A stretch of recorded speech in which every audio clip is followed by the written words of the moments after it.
Madinva, good morning. So today we're talking about people.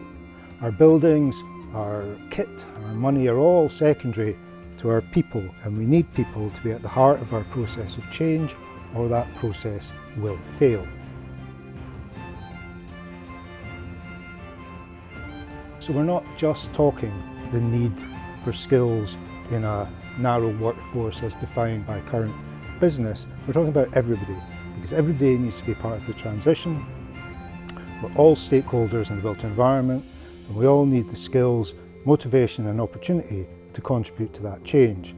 People in local authorities, place managers, maintenance people, clients, professionals, community leaders, politicians, neighbours, co-workers, academics and artists.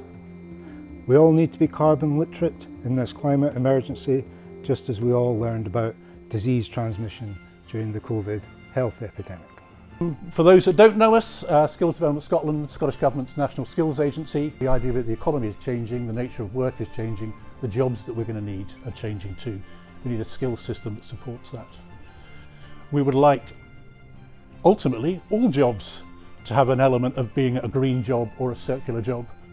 What constitutes a green job? There are three sort of subsets. The first, new or emerging jobs that are directly related to the transition to net zero. Second one is jobs affected by the transition to net zero. So that's where somebody's skill set or their competencies or the range of things that they're comfortable doing within their day-to-day work will need to change as a result of our response to the climate emergency and the demands that we have in place. People working more broadly in construction, environmental consultants, architects, people in support services. And then that third group around existing jobs that will be needed in greater numbers as a result around the transition. Things around insulation installers, energy assessors in that drive to decarbonise the housing stock.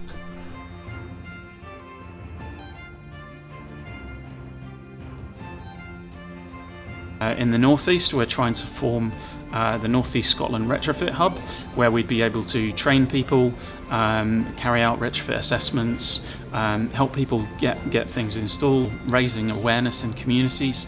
And at the moment, there's no core funding options for this entity, yet I know that tomorrow I could be delivering training courses for existing trades, such as plumbers, electricians and joiners, on how to do insulation and airtightness properly.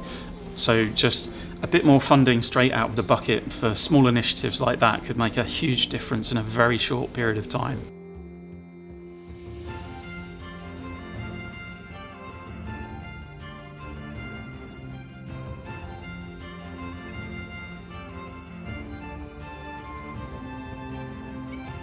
I feel like currently we're in a world where it's really ingrained that you have to have done X, Y and Z or gone down a certain pathway to get to a certain job.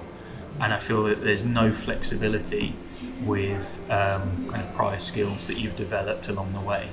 And this can start really early. So it could be from hires level that you have needed to really pick where you're going. And if you deviate at all from that path, it can take a really long time to get there.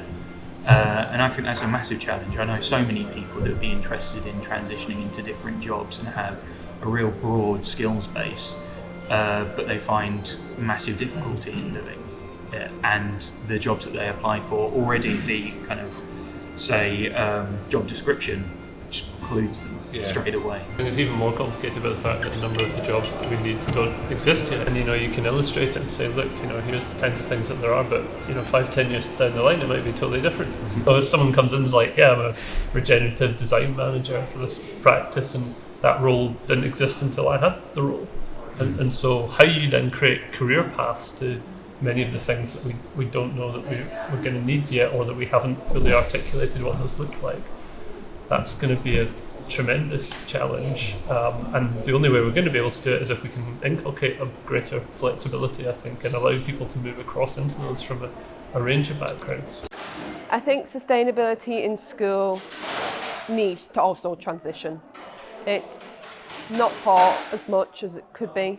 There are certain things that are, but it feels just like an add-on to design, But it should really be implemented into design from a very early stage of designing. Glasgow Just Transition Skills Action Plan was published towards the end of last year. But this is what we emerged on in terms of our objectives that we were trying to have within a Just Transition Plan. And the first one is getting the skills system right. How can we redesign the system that it works to address the climate emergency and make sure we have a workforce that's equipped going forward? Secondly, facilitating and meeting future demands, having that better foresighting about the jobs that are coming forward. Equity and equality, that's what a just transition needs to be about. How do we build in measures that make sure that we don't have that unjust transition that Glasgow faced in the 80s? Equip and skill up our young people and to upskill and reskill people at all stages through their careers. Even where colleges are providing courses on low carbon technologies, so say like training on a heat pump, a new entrant into the industry then has to find an apprenticeship. Yeah. And that apprenticeship comes from a gas installer. Like, we need to take those existing workers and build it into a bigger package and say, okay, we can help you to retrain and learn on heat pumps, let's say, on the basis that you will also then offer apprenticeships in the future, because we really need to support people who are new and coming into this as well. Some of the challenges we've got to get the skills right for this just transition is we're trying to fit it into too long an established model which sits very fixed on now outmoded role profiles. So I imagine the proportion of air source heat pumps, I don't know the figures, is considerably less than gas boilers. That will significantly change in April for new homes. So will that increase in demand lead in an increase to available apprenticeships for people, because you'll need people to install them? Or if you've got if a particular contractor's got a requirement to install 400 heat pumps in a year, will they then take on more apprentices to be able to meet that demand? The electricians and plumbers are new trades, but all the rest of the crafts are what we call biblical trades. We've so many modern apprenticeships, yeah, and what's happened is those biblical apprenticeships have been diluted into the standards of those. Scotland's got an SVQ3 for apprentices. Yeah. It's a gold standard. Apprentices in Scotland work all over the world. They work in Washington, in the White House. The stonemasons work over there. So I'm from a trade that's biblical. Yep. Right? What's that? Really biblical. You're Well, stonemason? I'm an earth builder. An earth builder, good. I've come from masonry. Yeah. And we have, I couldn't even tell you the level, and it's a master craftsperson in earth building. It exists on paper. Yeah. I trained to be an assessor, so I could get that qualification through. Currently, there's probably about 50 of us in Scotland, so it's a very small number, and this is where we cannot deliver an SVQ in earth because it's too small. Yeah. But in order to make a just transition with green construction and not use cement, we need 500, we need 5,000 builders. It's a really big problem, but and the apprenticeship system is not set up for expanding at that rate. No, and it's not flexible, because what I could do is go in with the brickies and say, right, brickies, let's use unfired bricks and earth mortars. All the skills are the same. Let's use clay plaster instead of cement gypsum. It's not rocket science to take these new skills, not new, they're old, into what's already existing. Right. There's lots of strengths about the apprenticeship system. Like, it does work in good ways, but if you have a very small workforce and you need a very big workforce, but the training of the new workforce is dependent on an employment contract with those very small number that are existing, you can't grow quickly. I'm Stevie Dillon. I'm the lead construction officer for UNITE, the Union Scotland. I'm a painter to trade, and I'm here to try and improve the construction industry. But I believe before we reach the just transition goal that we need to sort out the existing problems within the industry. And only then can we strive to move forward to a just transition, and that will be done.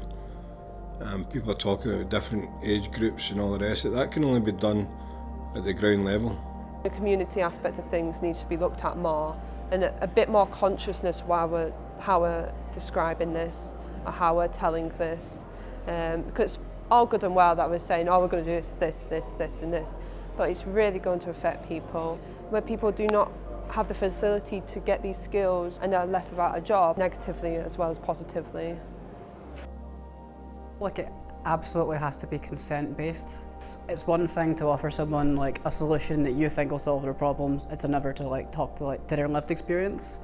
And a lot of people have had really bad experiences in the past. They've had family members who've experienced an unjust transition. They've lost an industrial job. It's in the family history, like recent family history. For me, it's like a just transition is invitational, as much as it's visionary, but it's like you're inviting people to come along and you're making space for people and you're giving them the space to make parts of it as well. So it's never completed, it's something that's like a work in progress.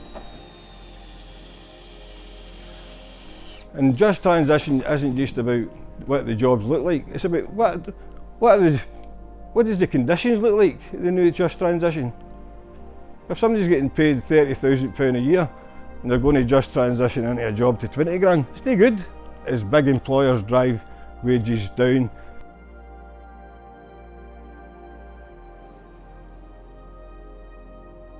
The pandemic's taught employees something, that they need a job that suits them and their family, not that suits the employer.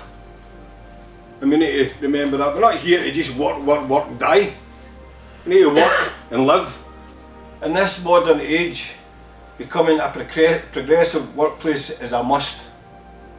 I look at a worker, I look at the full family and the wider family. It's not just that individual I'm looking at. It's the effect it's got in that full family. There will be jobs that will be in decline, as well as jobs that will be growing, and we need to make sure that we have upskilling and reskilling in place that ensures that the transition is just. That's the whole just transition term.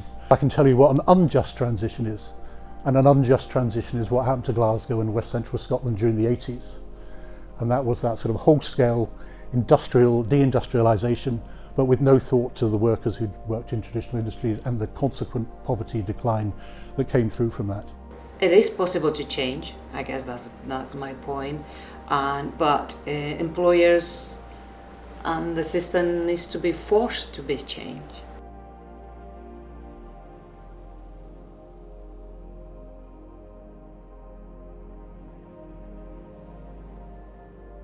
Making the environment and nature accessible to everyone. If you never grow up hiking or things like that, why would you care about preserving that? If you want people to care about it, you have to give them a stake in the game. My schooling was in Canada, so from as early as I can remember, there was always an integration of the outdoors, and people love it over there. You want to have a good job because you want to enjoy Canada. I went to a tiny school in Drimmen, which isn't that far from here, and I remember being young and doing eco schools. It was called eco schools, and you got this green flag if you were an eco school. And I honestly do think that shaped my future I've worked in circular economy for about 6 years, and I'm now doing a master's in it. And I do think that shaped my future in actually caring about a lot of this. I think that really education starts from a very young age. It has to.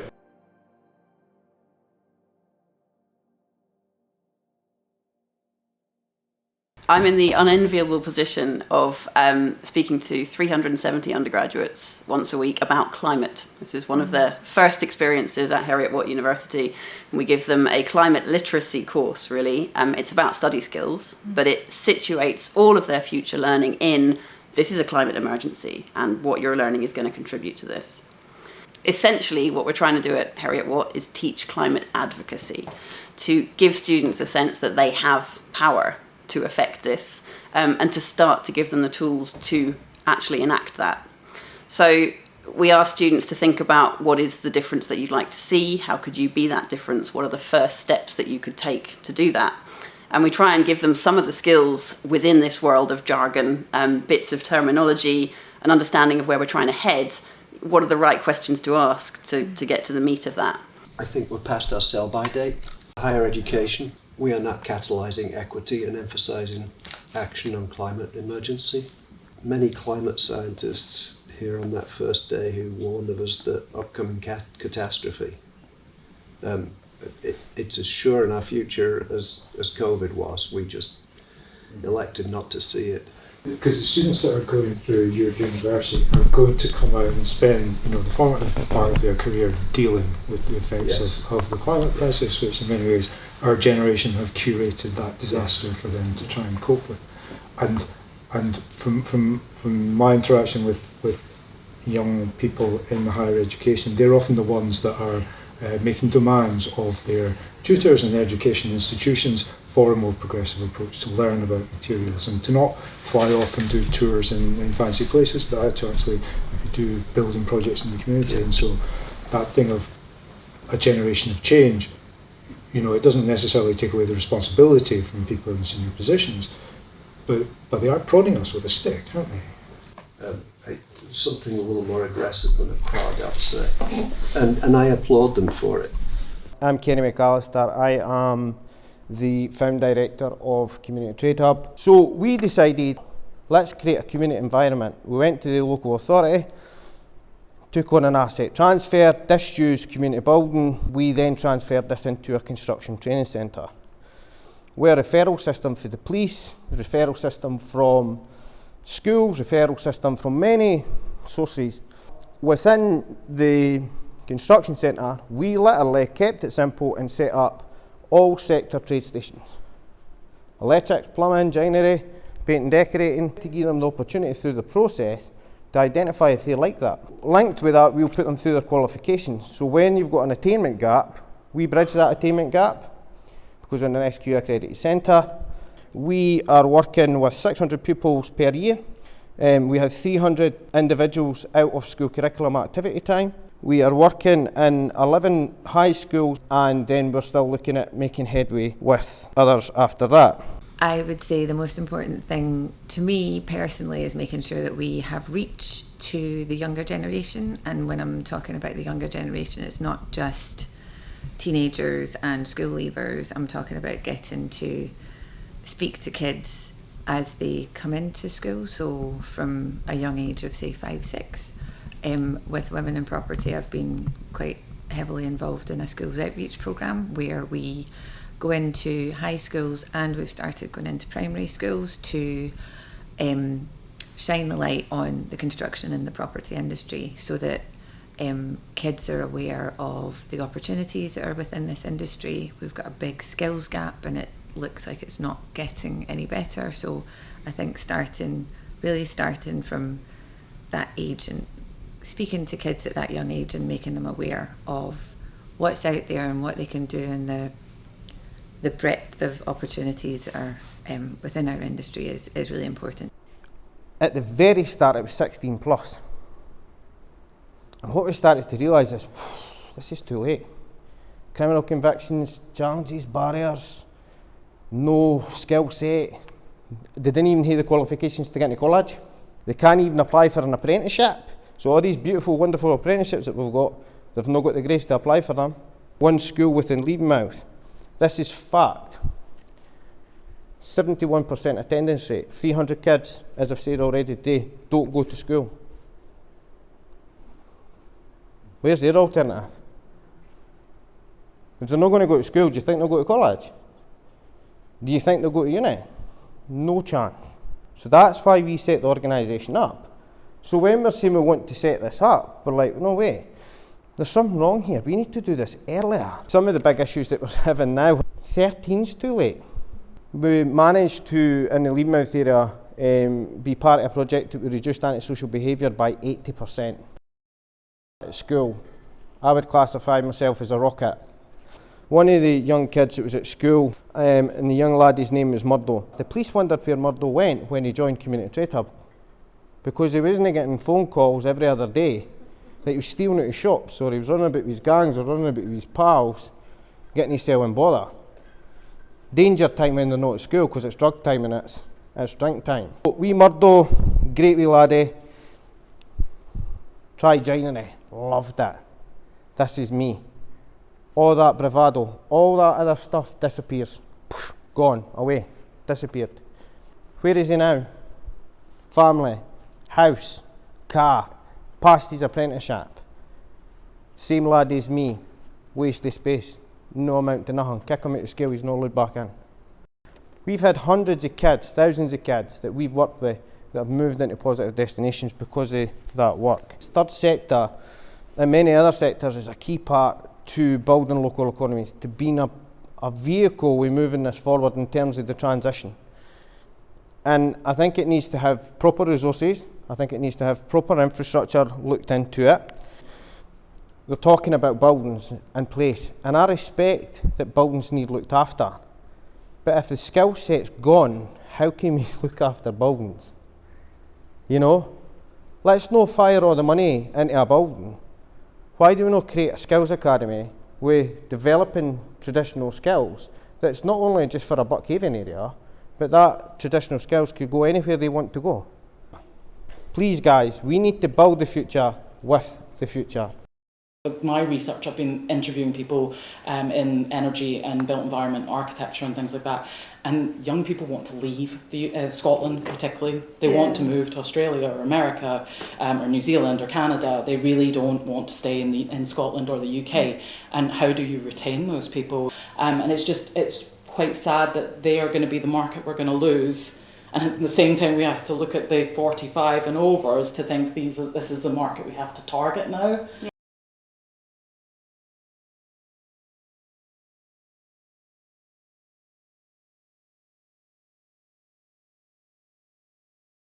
I think we cannot forget the over 45s. But in workplaces right now, it is people aged 45 to 65 that are being left behind, and they come with an enormous skill set, and it's basically harnessing that. It really comes down to training and upskilling, and particularly for adults, because the students we teach today, it's going to be many years before they come through into the industry, and actually, with an aging population and a depopulating country, who's going to be there to train them up in the first place, or to be their bosses and to pass on their experience? And I think we're losing a lot of that, and once it goes, it's gone. Fine, the Skills Development Scotland having their longer term training plans rolled out through the colleges, but we need to be increasing the knowledge of our existing skilled tradespeople as well.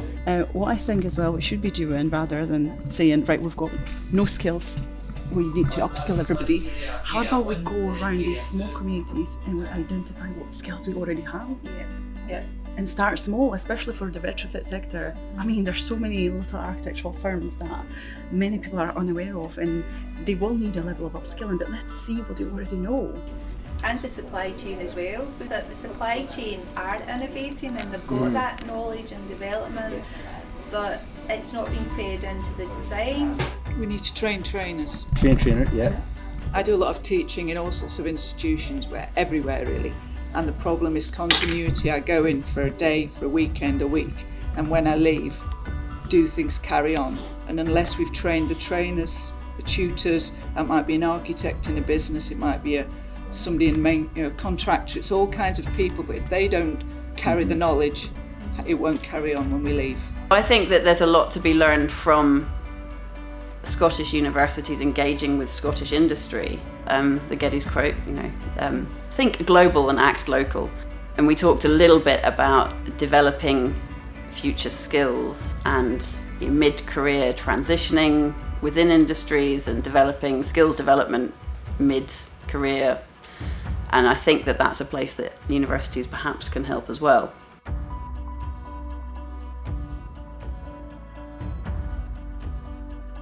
So it needs to be introduced into schools. We need to educate members of the public what just transition is about. And we need to start something. Everybody's talking about it and nobody's doing anything about it. Encouraging advocacy, not apathy, is big for me, and it does also give you a sense of optimism, because it makes you realise, yeah, I've settled for this, but at least I'm training up people who won't.